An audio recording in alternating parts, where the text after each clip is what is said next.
everybody. Welcome once again to Quick Trivia with Mike. It's the weekly game show right here on channel 955 where we test your knowledge of some historical facts. Some are relatively recent, some are a little bit more ancient and obscure. Hopefully you have a lot of fun with it. I know we do. I'm your host and the quiz master, Mike Brever. You know, we always begin the show by going through a list of 3 questions that we gave you last week and asking you to give us the answers to them. Then we go off onto 3 new questions for the coming week. You know, for the last month or so, we've been going through some holiday trivia.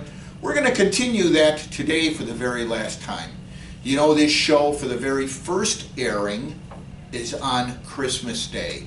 On behalf of all of us at ECTV, and especially Quick Trivia with Mike, we wish you all a very, very happy and blessed Christmas season. Let's get right into it, shall we? We talked last week about the Macy's Thanksgiving Day Parade. Gave you a little bit of a history about it, the helium balloons that are in it, how it was discontinued for a while in World War II because of the shortage of rubber and helium, all being diverted to the war effort. Really a very fascinating story about how the holidays have evolved in terms of the sense of when they begin, when Santa first appears and shows up in the department stores. Macy's has really played a big role in that. I then asked you for our very first question of the day. When was Milwaukee's very first Christmas parade? When did Milwaukee's Christmas parade begin? Well, starting in 1927, Schuster's started the Christmas parade tradition. Usually the 3rd week in November, it kicked off the holiday season in Milwaukee. According to Milwaukee historian Paul Geenan, now actually I kind of question this. Everybody knows that Milwaukee's historian is John Gerda. I'm not sure who this Paul Geenan is, but at any rate, we're going to go with it nonetheless because it appeared in the Milwaukee Journal.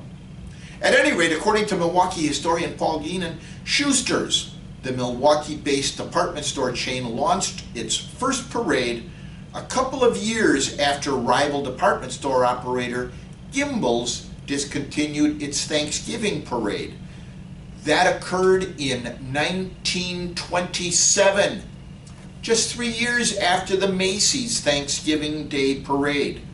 The inaugural Schuster's Christmas Parade was held on November 26th of that year. Now, in fairness, we're going to go with Schuster's November 26th, 1927. You do see the reference I mentioned about Gimbel's, their rival, discontinuing its Thanksgiving parade. I actually think that Thanksgiving parade preceded Macy's by a couple of years, but it was in Philadelphia. There's some anecdotal information that it might have been Milwaukee, but I don't think so.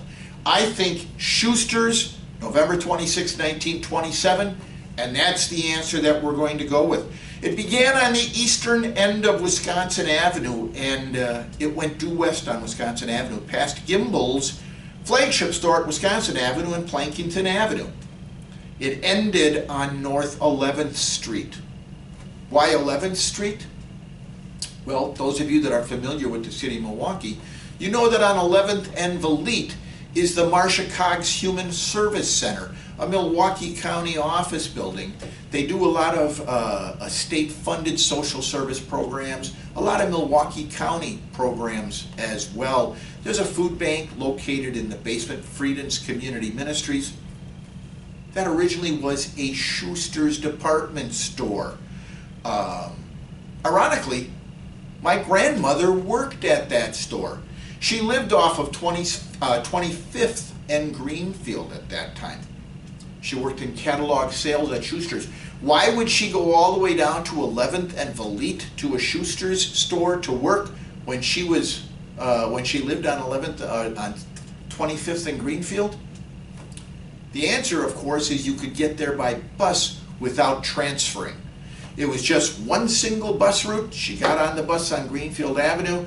Somehow it meandered its way through the streets of Milwaukee and ended up at 11th and Valete. She got off, she went to work. At the end of the day, she got on the bus and she came home. So that's how it happened to end on 11th and Valete. It was a Schuster store.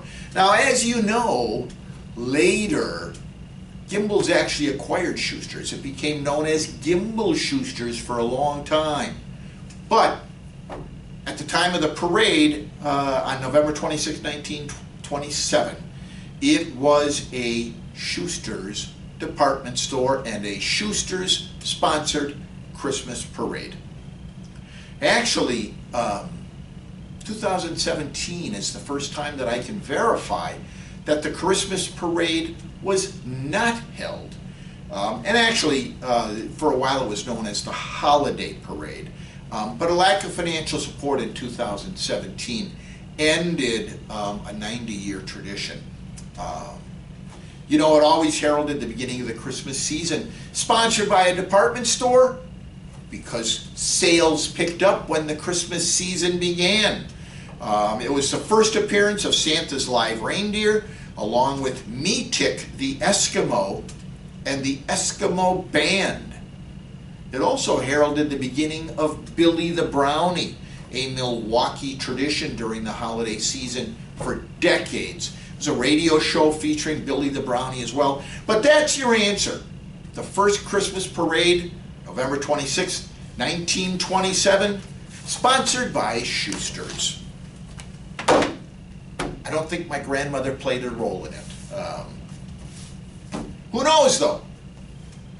Our next question had to do with other alternative holiday traditions and celebrations other than simply Christmas.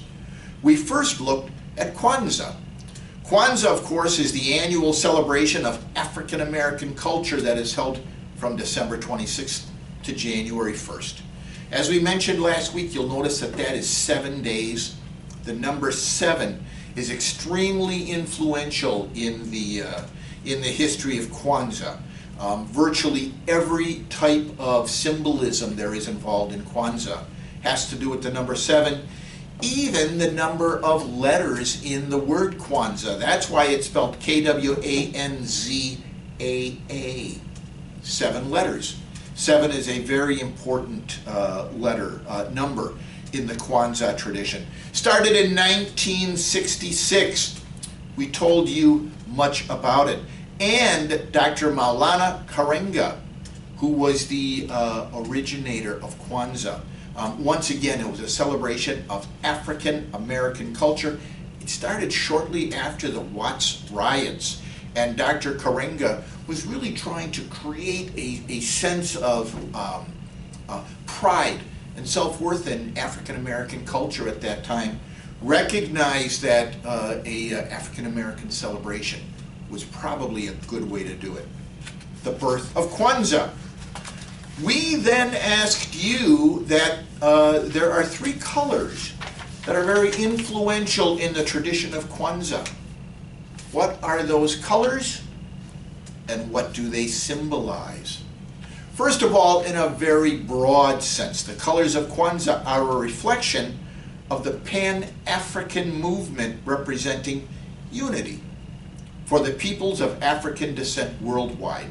The 3 colors are black, red, and green. They're closely tied to the African American culture.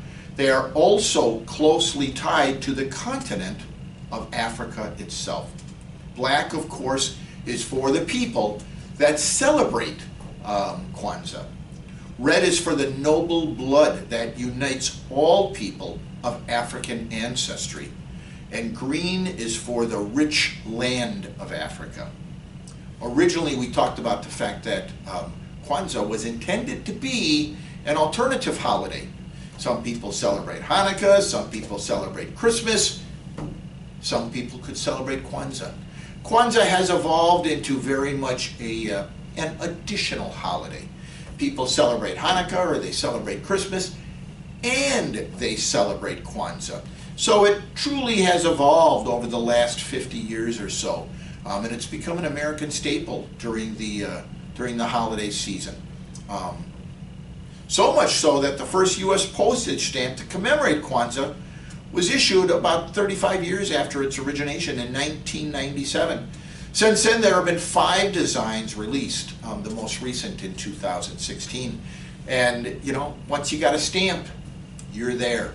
So that's it. There were 3 colors that are closely tied to Kwanzaa: black, red, and green, and they signify the people, the noble blood, and the rich land of Africa.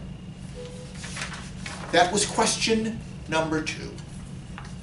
Our third question from last week, we talked about the Jewish celebration of Hanukkah. We told you how this really originated in BC, 167 BC to be exact. Antiochus ordered an altar to Zeus erected in the Jewish temple in Jerusalem. When the Jewish people were able to recapture their homeland, they reconsecrated the temple. In the reconsecration of the temple, they had intended to honor the reconsecration by keeping candles lit for an 8-day period. Hanukkah, as you know, is in fact an 8-day celebration. They only, however, had 1 small flask of consecrated oil.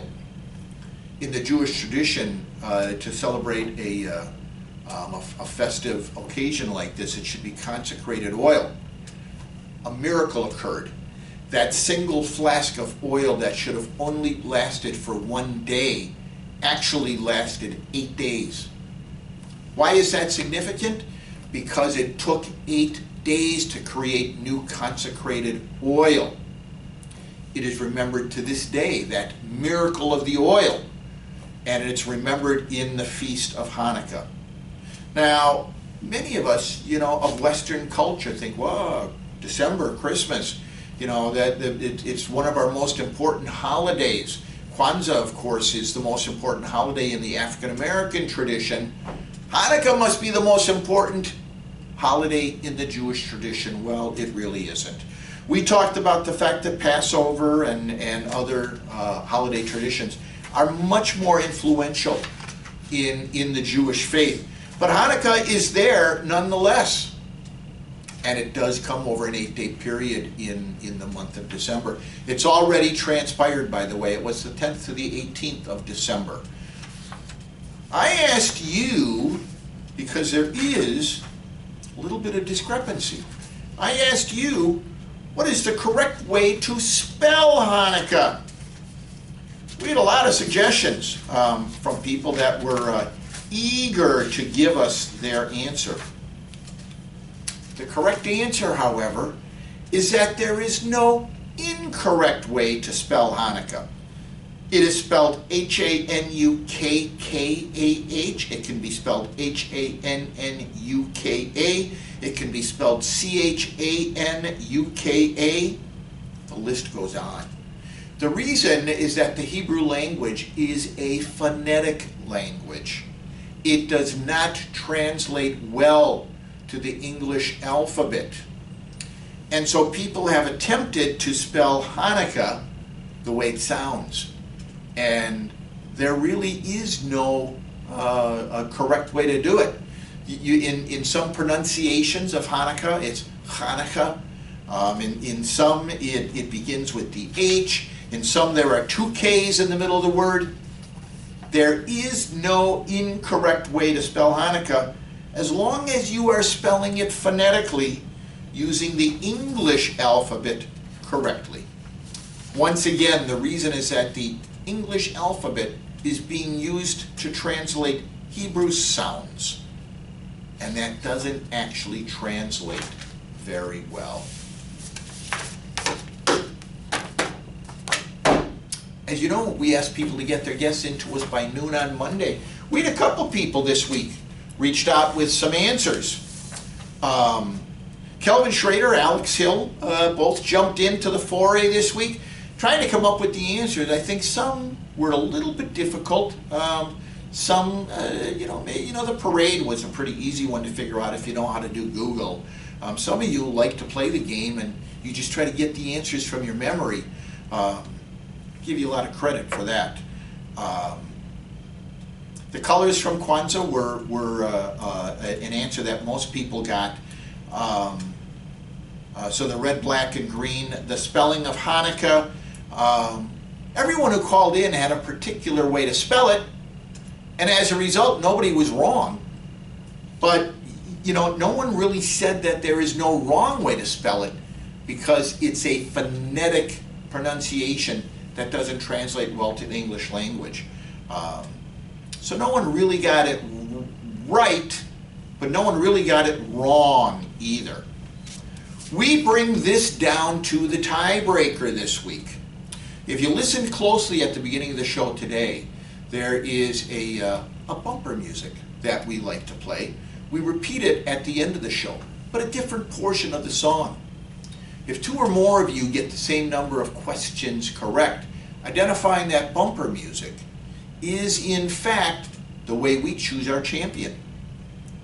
This week, Alex Hill correctly identified that "We'll Meet Again" was the bumper music from last week. "We'll Meet Again" is a 1939 British song made famous by singer Vera Lynn, written by English songwriters Ross Parker and Hughie Charles. The song was published by Michael Ross Limited, whose directors included Lewis Carroll, Ross Parker, and Norman Keane. Keane, an English pianist, also collaborated with Parker and Hugh on many other songs as well. The song's original recording featured Lynn accompanied by Arthur Young on Novacord, which was an early form of a synthesizer. While re-recording it in a 1953 featured more lavish instrumentation and a chorus of British Armed Forces personnel. It also was featured in the 1943 musical film We'll Meet Again. So there you have it. It was in fact We'll Meet Again, and that was the bumper music from last week. You know what? It's time for a little break. You go get yourself a cup of coffee, maybe grab a donut. It's Christmas. Maybe an eggnog. Maybe a little bit of a schneck of some sort to go with that eggnog. We'll be right back in a moment after you enjoy this brief intermission.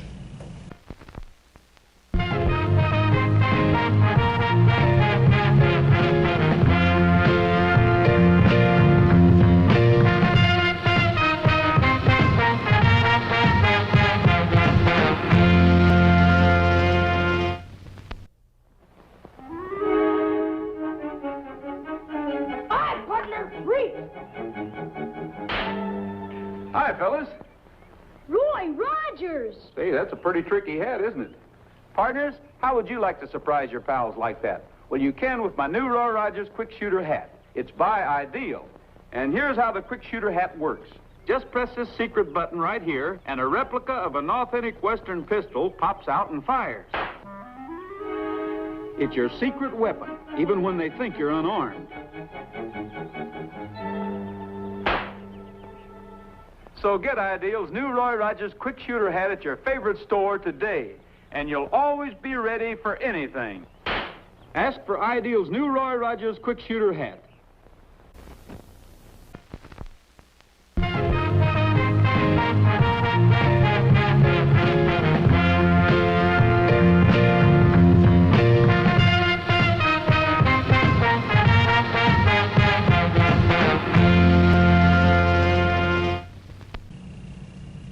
Welcome back, everybody, to the second half of Quick Trivia with Mike. I hope you enjoyed that brief intermission. We've got 3 great new questions for you. We're still sticking with the holiday theme, so we'll see how you do with this. This, of course, will be the last. As I said earlier, today's show is originally debuting on Christmas Day. Merry Christmas to you all. I hope it's a wonderful day, and I hope it's a blessed, a safe, and a happy season. But let's get right into it, shall we? You know, there is a lot of correlation between the way that the British celebrate Christmas and the way that we here in America celebrate Christmas. Not always because of the similarity in a temperature and things like that. For example, in England, Christmas Day is traditionally cold, wet, foggy. Families really welcome the warmth and cheer of a Yule log blazing on the hearth, just like we do right here in America. We love a Yule log as well. In England, they decorate their homes with holly, ivy, and other evergreens. They hang mistletoe. I'm sure a lot of that's familiar to you, especially if you have a loved one that you love kissing on Christmas Day or doing the whole holiday season. Why not? Mistletoe only comes up once a year. Take advantage of it. In England, they wrap their presents. We gained a lot of these things from England, by the way. The baking of cookies, the hanging of stockings over the fireplace, the singing of Christmas carols around a Christmas tree. In England, however, here in America, we might read The Night Before Christmas. In England, the favorite story is A Christmas Carol. I'm sure you're probably familiar with that. After hearing the favorite Christmas story, children write a letter to Father Christmas. Then, however, in England, they throw the letter in the fire. Smoke goes up the chimney and it travels to Father Christmas. Father Christmas then comes on Christmas Eve. He's wearing a long red robe, carries a sack of toys. He arrives on a sleigh pulled by reindeer. Sounds familiar, doesn't it? Fills the children's stockings with candy and toys. On Christmas Day, a feast of turkey with chestnut stuffing, maybe a roast goose, a roast beef, Yorkshire pudding, not something that we have here, very common. In England, unlike here, after dinner, the family gathers in the living room to listen to the Queen of England deliver a message over radio and television. Something that we don't necessarily do here. We broke away from that tradition in 1776, long before there was radio, actually. Christmas, of course, as here in the United States, is Britain's most popular holiday. Many of the traditions go back hundreds of years. The first ever Christmas card was posted in England in 1840. Christmas decorations, of course, are very popular in England, just as they are here. The Christmas tree, however, is very much an English tradition that we brought here. Prince Albert, husband of Queen Victoria, was the first person in England to have one, and it was shown on holiday cards. It sprang up throughout England because of the popularity within the royal family. Soon it worked its way here to the United States.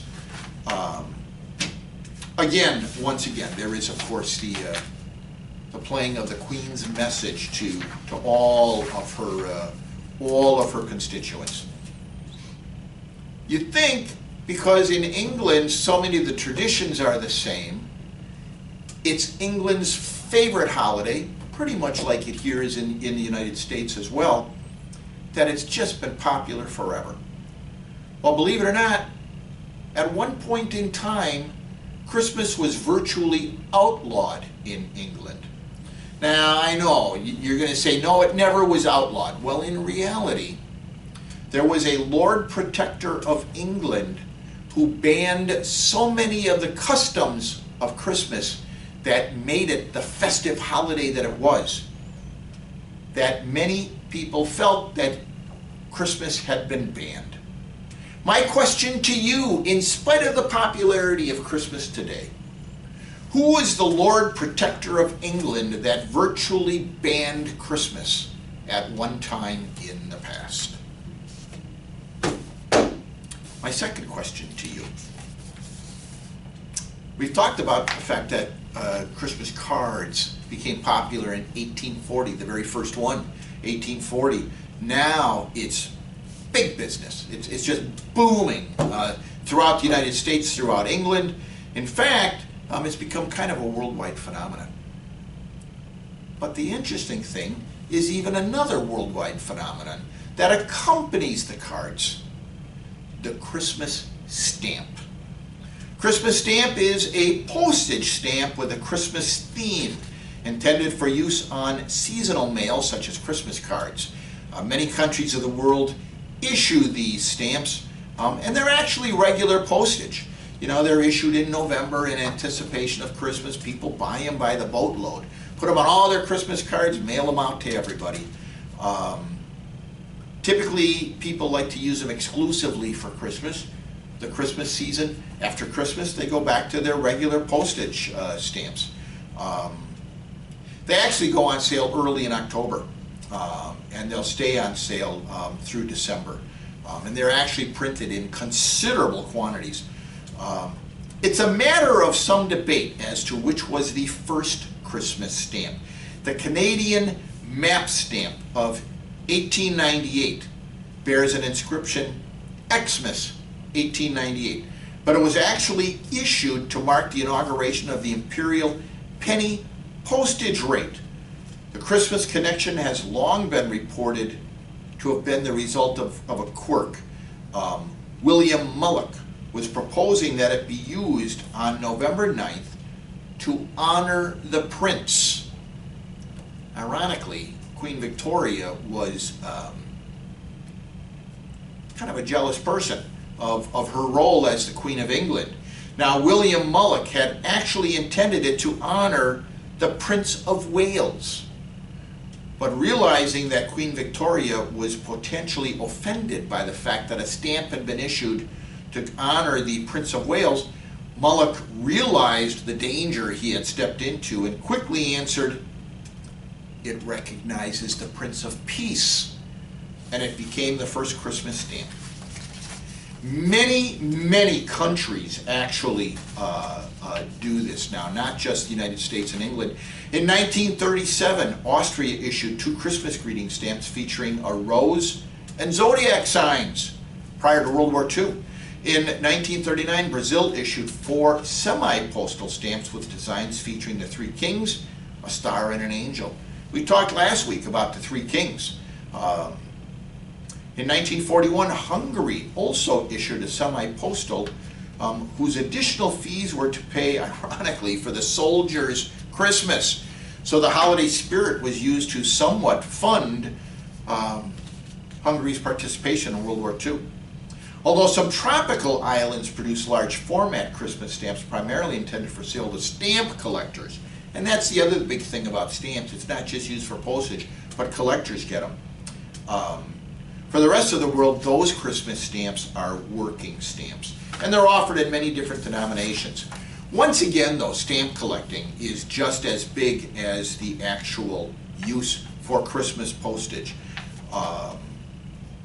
The Christmas Philatelic Club was formed in 1969 by stamp collectors and issues a quarterly journal, the Yule Log. A number of collectors treat Christmas collecting as a subcategory of religion on stamps. Of course, there are other holidays that are recognized on stamps as well.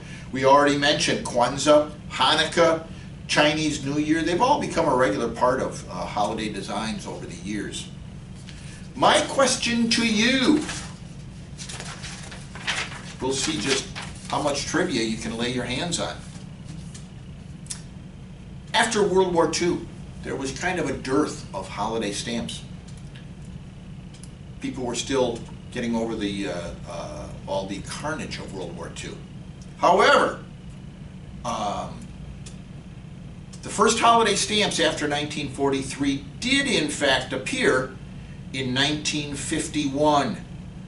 They had a design of poinsettias and bells.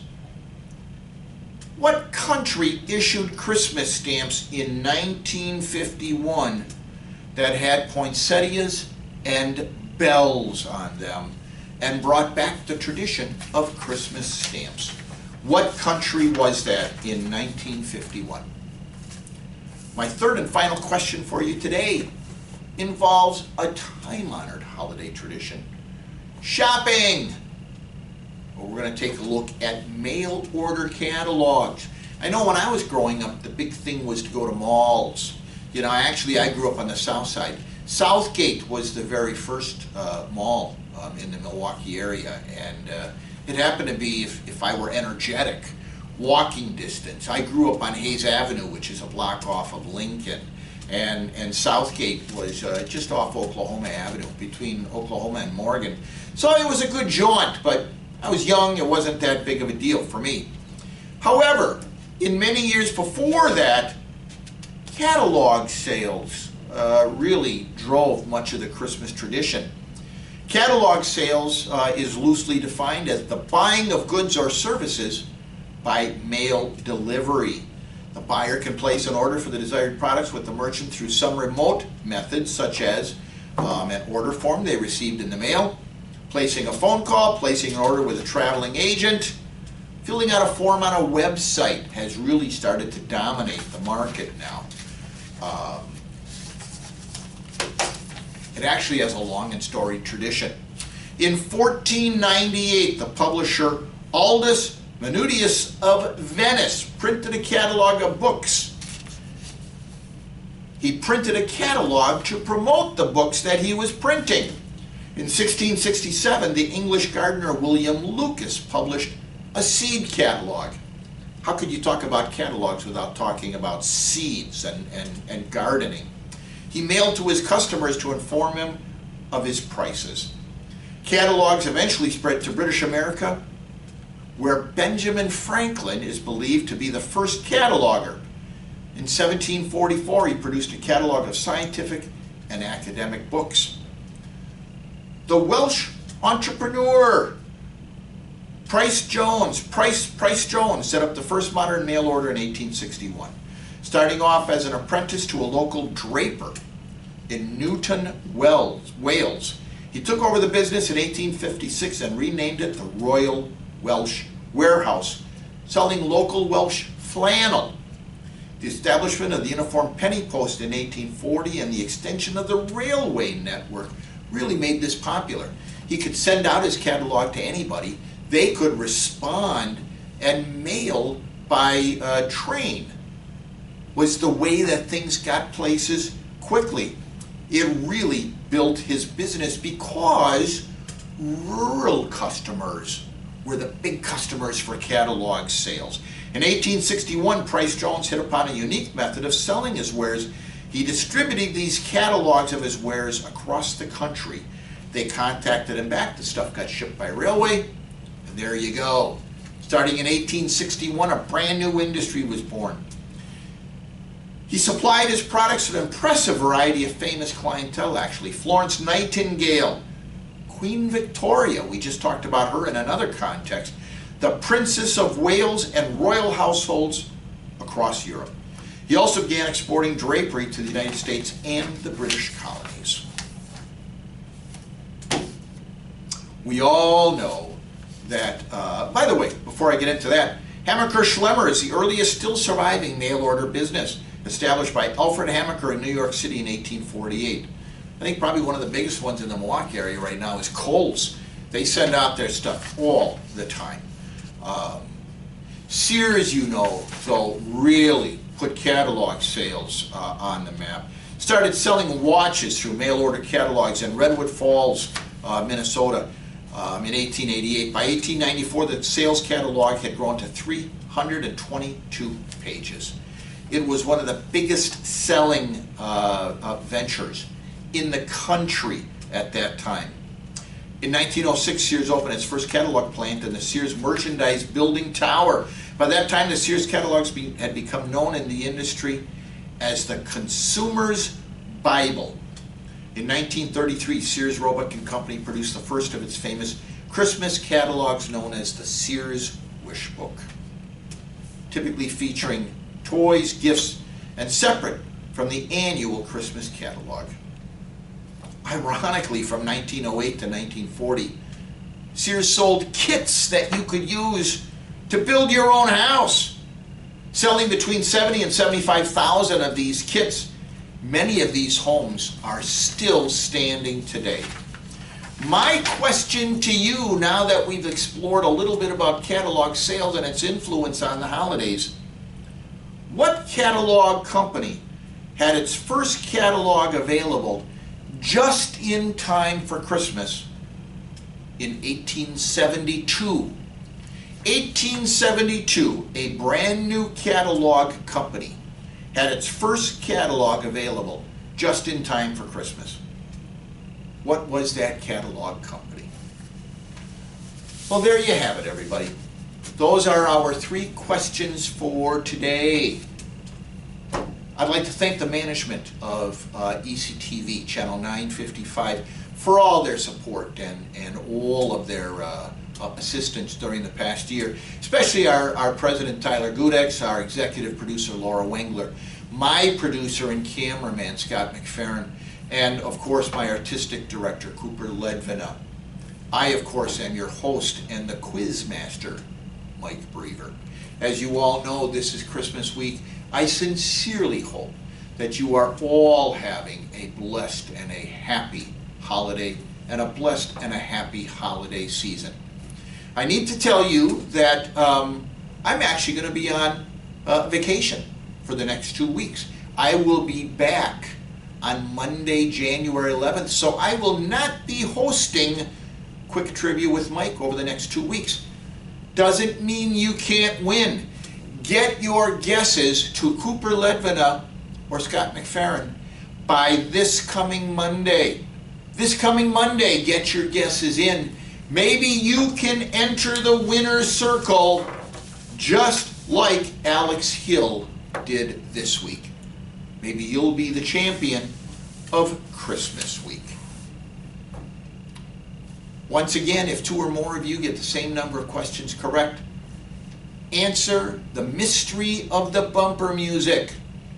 What is that bumper music? And you might be our champion the next time to get together. What's going to happen to the show over the next 2 weeks? I'm not certain yet. There are 2 schools of thought here. You may, in fact, have a guest host.